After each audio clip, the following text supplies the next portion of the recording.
આને તમે શાક કહેશો કે ચટણી એ મને કોમેન્ટ કરીને કહેજો. તો તેના માટે મેં અહીંયા લસણની 5 થી 7 કળી લીધી છે અને લાલ મરચું એડ કરી એકદમ સરસ રીતે તેને આપણે ખાંડી લઈશું. હવે 2 થી 3 ટામેટા લઈશું અને એકદમ ઝીણા એવા સમારી લઈશું. પછી તેલ ગરમ કરીશું 3 થી 4 પાવડા. હવે તેમાં જીરું, રાઈ અને હિંગ એડ કરીશું.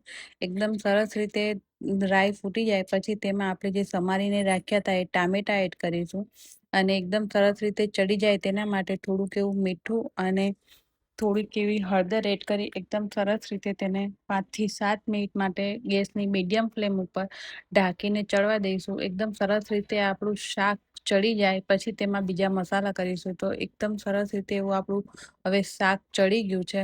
હવે તેમાં આપણે લસણીયો મસાલો એડ કરીશું જે ખાંડીને રાખ્યો હતો એ, અને 2 ચમચી જેટલું ધાણા જીરું પાવડર અને 1 ચમચી જેટલી કાશ્મીરી લાલ મરચું એડ કરીશું અને ગેસની હાઈ ફ્લેમ ઉપર તેને 5 મિનિટ સાતળી લઈશું અથવા જ્યાં સુધી તમારું શાકમાંથી તેલ છૂટું ના પડે ત્યાં સુધી તેને સાતળવાનું છે.